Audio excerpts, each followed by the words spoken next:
primeiro livro dos Reis, capítulo de número 19.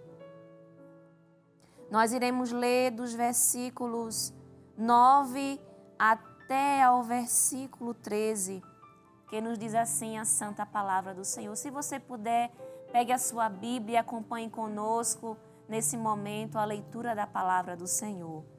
1 Reis, capítulo 19, versículos do 9 até o versículo 13, que nos diz assim: E ali entrou numa caverna e passou ali a noite. E eis que a palavra do Senhor veio a ele e lhe disse: Que fazes aqui, Elias? E ele disse: Tenho sido muito zeloso pelo Senhor, o Deus dos exércitos, porque os filhos de Israel deixaram o teu concerto, derribaram os teus altares e mataram os teus profetas à espada. E eu fiquei só, e buscam a minha vida para matirarem. Aleluia. E ele lhe disse: Sai para fora, põe-te neste momento perante a face do Senhor. E eis que passava o Senhor como também um grande e forte vento que fendia os montes e quebrava as penhas diante da face do Senhor. Porém o Senhor não estava no vento. E depois do vento, um terremoto. E também o Senhor não estava no terremoto. E depois do terremoto, um fogo. Porém o Senhor não estava no fogo. E depois do fogo, uma voz mansa e delicada. E sucedeu que, ouvindo a Elias, envolveu o seu rosto na sua capa e saiu para fora e pôs-se à entrada da caverna. E eis que veio a ele uma voz que dizia: Que fazes aqui, Elias? Queridos, nós estamos diante de uma passagem muito conhecida e eu quero falar rapidamente nesses minutos que seguem acerca desse momento que aconteceu com Elias. Todos nós sabemos que Elias é um retrato fiel e honesto de que Deus pode usar um homem comum de forma extraordinária para confrontar a idolatria como Elias fez e para conduzir o povo novamente aos caminhos do Senhor.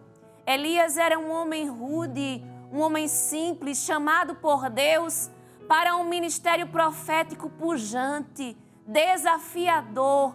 A época em que Deus usou Elias foi uma época muito difícil, uma época de apostasia, de declínio espiritual. E Elias foi usado poderosamente por Deus. Você deve lembrar que Elias, através de uma palavra, cerrou os céus diante de Acabe. Disse que não haveria chuva nem orvalho sobre a terra, porque Deus estava a trabalhar o seu povo. Elias também foi usado por Deus para grandes e extraordinários milagres. Elias orou e o filho da mulher se levantou da morte com vida. Aleluia. Elias foi enviado para o deserto, mas Deus supriu as suas necessidades através de corvos que levavam alimento, que levavam pão e carne todos os dias. Elias experimentou da provisão da mão de uma mulher de Sarepta, aquela mulher que estava apanhando cavacos para fazer a sua última refeição, cozinhar o último alimento para suprir a sua necessidade física e a do seu filho, mas não havia expectativa de vida. Mas Deus, através do profeta, libera uma palavra e a farinha da panela não acabou e o azeite da botija também não secou. E estamos diante de uma passagem que mostra um momento onde Elias experimentou profunda tristeza, sobrecarga, pesar, fadiga. Antes disto acontecer, Elias havia obtido da parte de Deus 2 grandes vitórias. Elias havia desafiado os profetas de Baal no Monte Carmelo e através da sua oração, da sua súplica, do altar erguido, edificado, consertado, Deus respondeu com fogo do céu. O que não aconteceu quando os profetas de Baal clamaram, mostrando que o Deus de Israel era o Deus verdadeiro, o Deus que unicamente deveria ser adorado. E todo o povo a uma só voz dizia, só o Senhor é Deus, só o Senhor é Deus. Partindo dali, Elias ora incessantemente para que Deus abrisse o céu e derramasse chuva.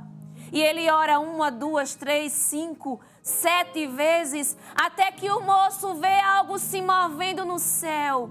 Uma pequena nuvem do tamanho da palma da mão de um homem. E este era o sinal de Deus, de que abundante chuva desceria sobre Israel. E depois disso, depois do desafio do Monte Carmelo, Jezabel, ela começa a ameaçar Elias, ela manda um mensageiro dizer que Elias seria morto, como havia acontecido aos deuses, aos profetas de Baal. Deus estava com Elias naquele momento, apesar da grande ameaça que ele estava sofrendo da parte de Jezabel. E Elias corre para o deserto. Quem imaginaria que um homem, como eu falei, um homem de fé, um homem usado por Deus, haveria de correr, de fugir com medo? Mas eu estava refletindo sobre a história de Elias. E alguns dizem que Elias correu com medo das ameaças de uma mulher que não era simplesmente uma mulher comum. Era uma mulher perversa. Era a rainha Jezabel. Mas acontece que eu estava refletindo e o que de fato levou Elias a ir para o deserto não foi apenas uma situação, mas várias situações. O profeta Tiago, ou o apóstolo Tiago, ele diz que não houve chuva sobre Israel por 3 anos e 6 meses. Haviam se passado 3 anos e 6 meses e a sobrecarga de Elias estava cada vez mais pesada. A sua mensagem estava sendo desprezada.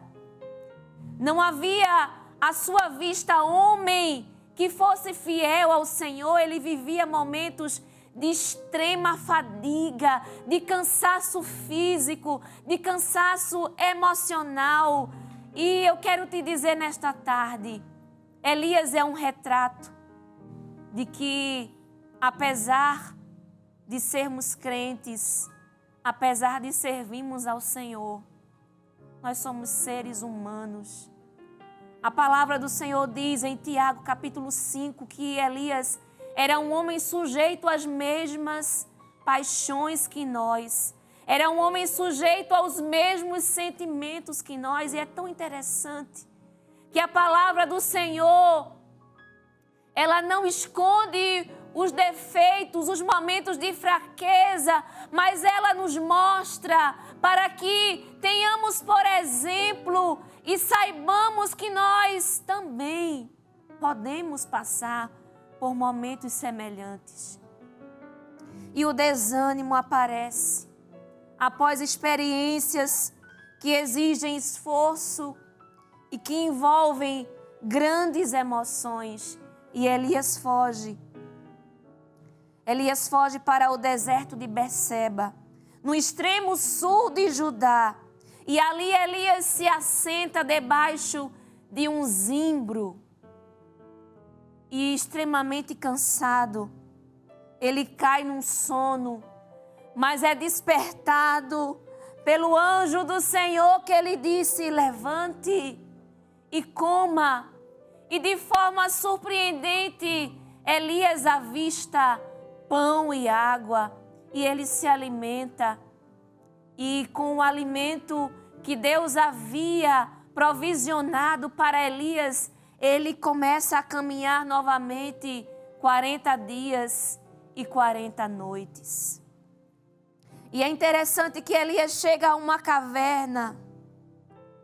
Elias está ali, num lugar escuro, obscurecido, difícil. Elias queria ficar sozinho, mas é impossível ficar sozinho quando nós estamos na presença de Deus. Ele está conosco. O salmista disse que o Deus de Jacó é o nosso refúgio. E a voz do Senhor ecoa ali naquele momento e o Senhor pergunta: o que você está fazendo aí, Elias? O que você está fazendo nesta caverna? Elias se considerava a única pessoa autêntica diante de Deus. Ele disse: eu tenho sido extremamente zeloso, cuidadoso com a tua obra. Eu tenho feito a tua vontade. E acontece que agora estão querendo tirar a minha vida. Deus, Ele nos encontra em momentos de terrível assolação, de desmotivação e desespero. Eu não sei o que você está enfrentando. Eu sei de uma coisa: se você está dentro de uma caverna nessa tarde, você vai ouvir a voz do Senhor. Você já está ouvindo essa voz que te pergunta o que você está fazendo aí. Deus não te abandona. Às vezes nós pensamos que estamos sozinhos diante dos grandes desafios, diante das enfermidades, dos diagnósticos, das provas, das lutas, dos conflitos.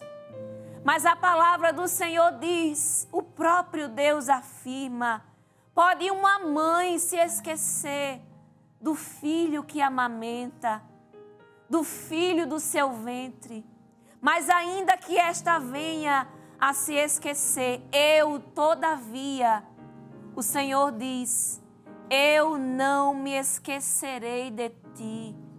Na palma das minhas mãos te tenho gravado. Você não está sozinho dentro dessa caverna. Ainda que você se sinta solitário, a presença de Deus te alcança nessa tarde. A voz do Senhor te faz esta pergunta: o que você está fazendo aí? A misericórdia de Deus, o descanso e o refrigério do Senhor, Ele nos alcança nos momentos em que pensamos que vamos perecer, que não há solução, que não vamos encontrar a vitória. Mas da parte do Senhor eu venho te dizer nesta tarde: Deus tem descanso, Deus tem refrigério, Deus tem novo ânimo, porque Ele é aquele que renova as forças daquele que já não tem nenhum vigor. Ele dá vigor ao cansado e Ele multiplica as forças daquele que está fraco.